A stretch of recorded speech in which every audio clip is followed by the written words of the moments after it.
বলেন হামদুলিল্লাহ দেখা আমরা বলে নেই যার বউ পর্দায় থাকে না, পরকিয়া করে, ওই পুরুষটাই তো দায়ী।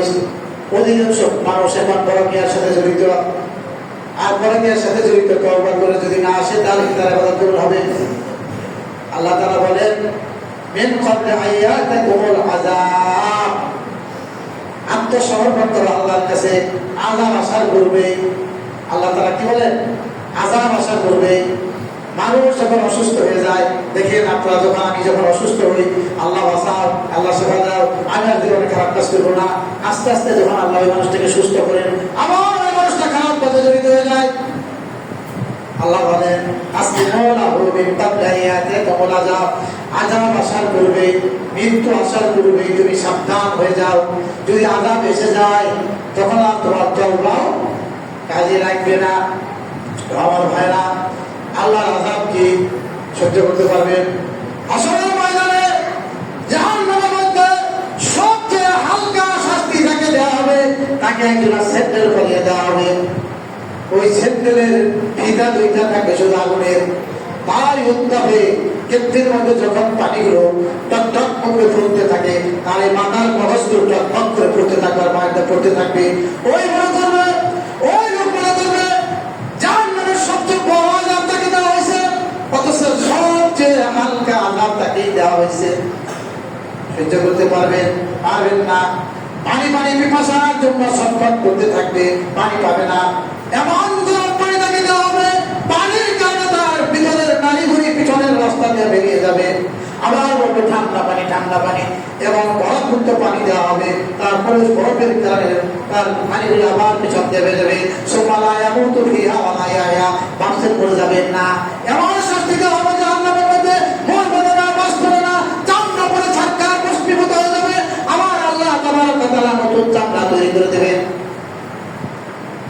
বুঝতে পারছেন? খাদ্য কি থাকবে? এই যে শরীরের মধ্যে ফুট হয়, এই ফুটের মধ্যে যে পুজ হয়, এই পুজের নহর থাকবে, নদী থাকবে, সেইখানে ঢুকিয়ে আপনাকে ফেরেশতারা ঢুকিয়ে দেবেন, খাইতে পারবেন সেই পুজ।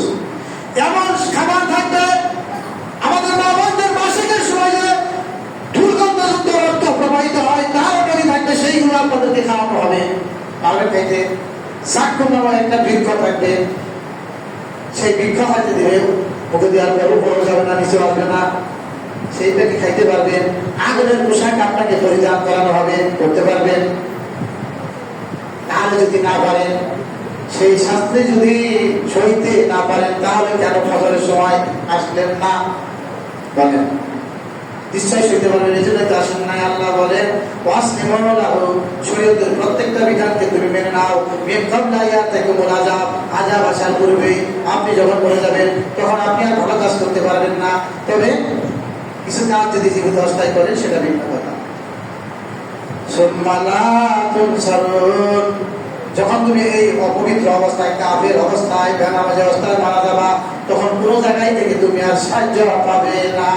আল্লাহ তাবারক ওয়া তাআলা বলেন ওয়াত্তাকুন নার আল্লাতী উ'iddat-লিল কাফিরিন, এই যে মুসলমানগণ, এই মুসলিমগণ, তোমরা ভয় করো না সেই আগুনকে, উ'iddat-লিল কাফিরিন, যা আল্লাহ তাবারক ওয়া তাআলা কাফেরদের জন্য বানাইছে।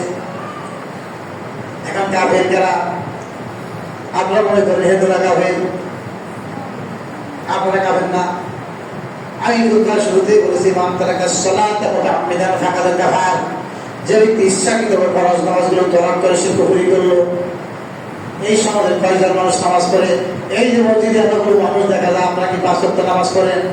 পড়েন না, তাহলে আপনারাই তো বড় কাফের।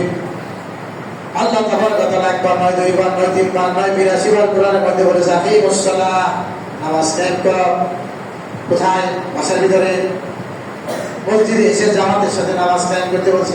৮২ বার বলার পরেও যারা আল্লাহর এই নির্দেশ পালন করে না বিভিন্ন অজুহাতে, তাদেরকে আল্লাহ ছেড়ে দেবে?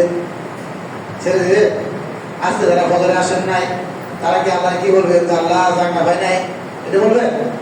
আল্লাহ ভালো লাগে নাই বলতে পারবেন?